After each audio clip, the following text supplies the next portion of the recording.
Assalamualaikum warahmatullahi wabarakatuh. Bertemu kembali dengan saya, Dr. Sufi. Sobat sehat, akreditasi bukan sekedar dokumen, bukan lomba dokumen.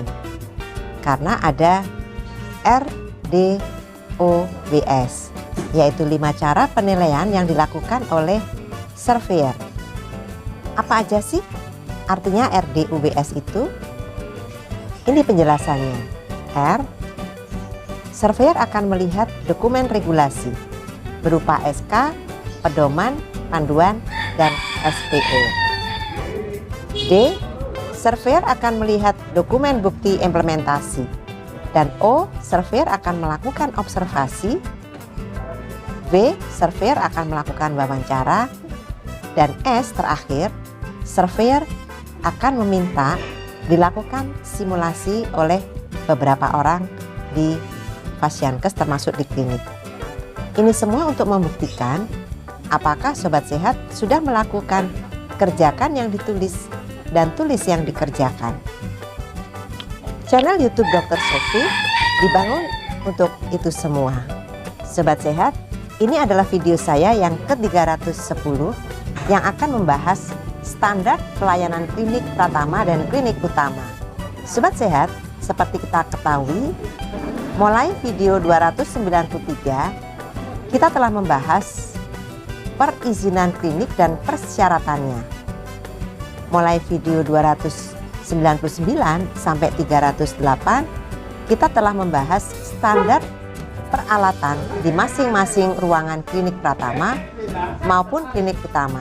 Nah, di video 310 ini, kita akan membahas standar pelayanan pada klinik pratama dan klinik utama berdasarkan Peraturan Menteri Kesehatan RI Nomor 14 Tahun 2021 yang terdapat di halaman 745 sampai dengan 750.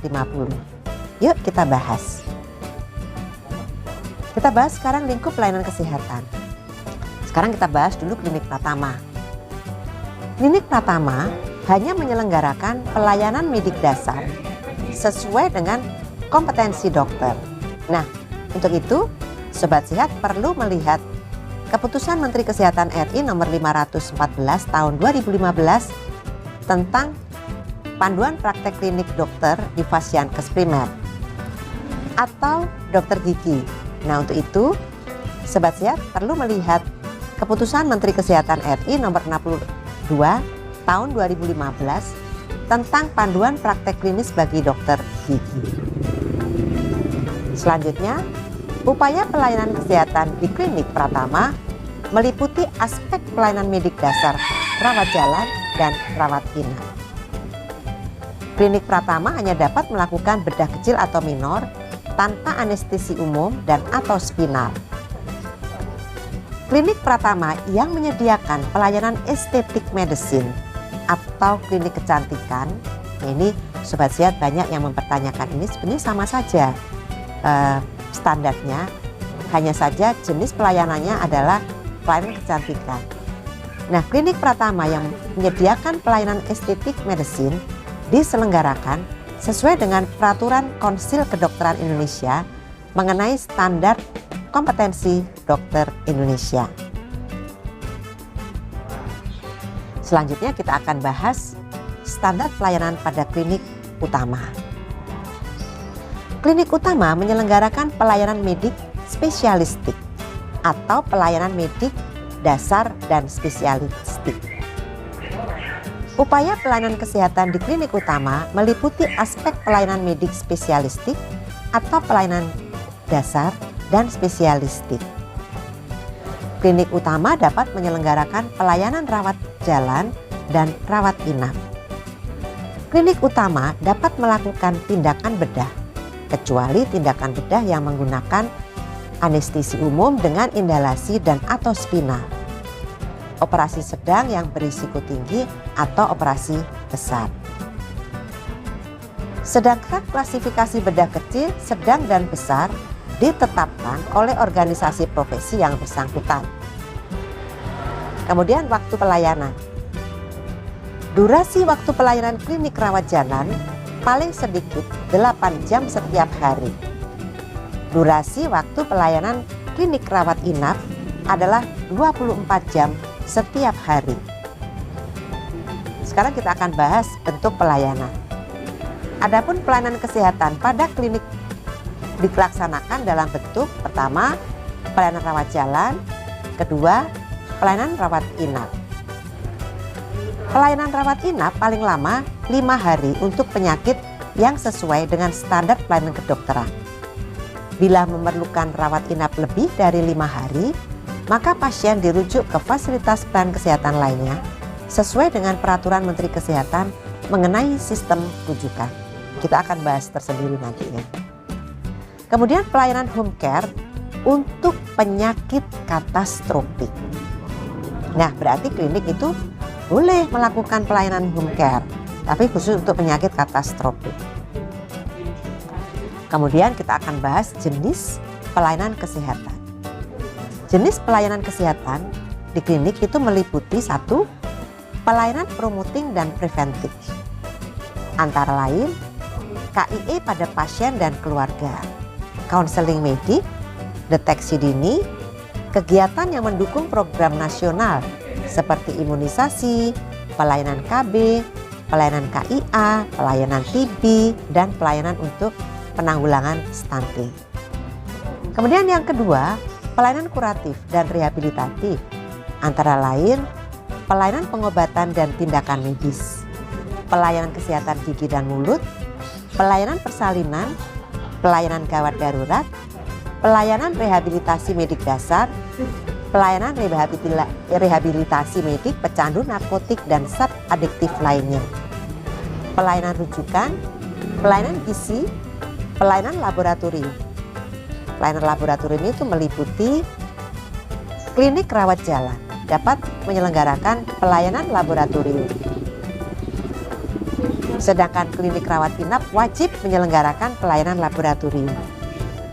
Pelayanan laboratorium yang dimaksud merupakan penunjang untuk penyelenggaraan pelayanan medik di klinik dan hanya untuk kebutuhan pelayanan di klinik. Selanjutnya kita akan bahas pelayanan kefarmasian di klinik. Pelayanan kefarmasian di klinik diselenggarakan oleh ruang atau instalasi farmasi.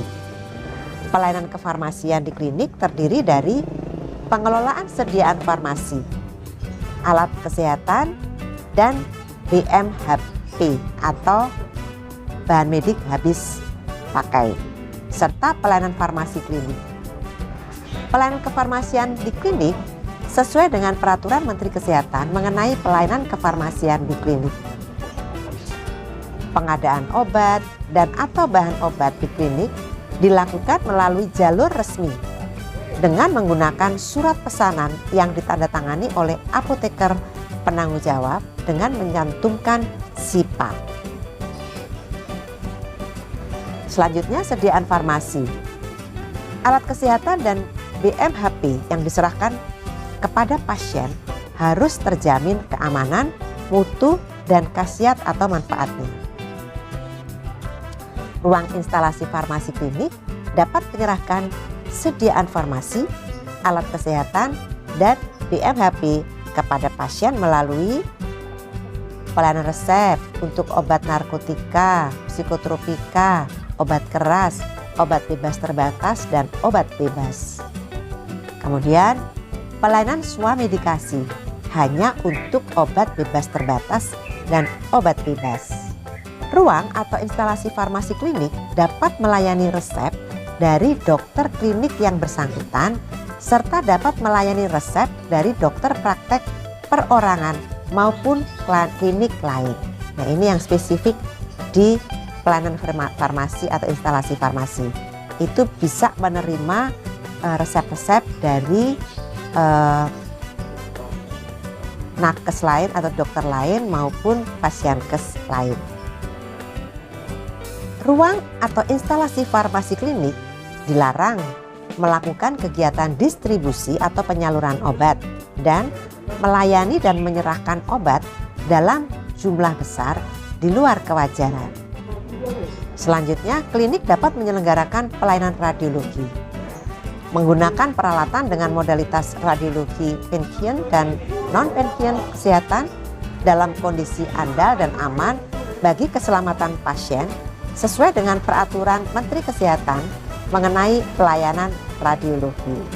Penyelenggara klinik wajib menyampaikan laporan kepada Dinas Kesehatan, daftar tenaga medis dan tenaga kesehatan lain yang bekerja di klinik dengan menyertakan nomor surat tanda registrasi atau STR dan surat izin praktik atau SIP, SIPA atau surat izin kerja atau SIK bagi tenaga kesehatan lain. Kemudian nomor surat izin sebagai tanda registrasi atau surat tanda registrasi atau STR dan surat izin praktek atau SIP, SIPA atau surat izin kerja SIK bagi tenaga kesehatan lain.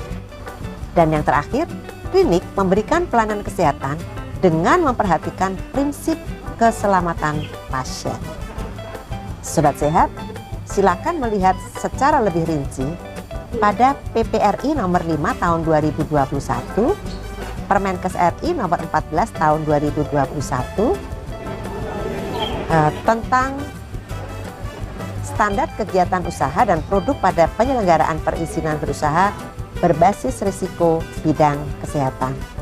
Demikianlah Sobat Sehat, di video 310 ini kita telah membahas standar pelayanan di klinik yang ada di halaman 745 dan 750 pada Permenkes RI 14 tahun 2021. Sobat Sehat, kita akan bertemu kembali di video 311 untuk membahas tentang persyaratan produk, proses, jasa di klinik yang ada di halaman 750. Sampai di sini dulu ya. Semoga selalu sehat. Wassalamualaikum warahmatullahi wabarakatuh.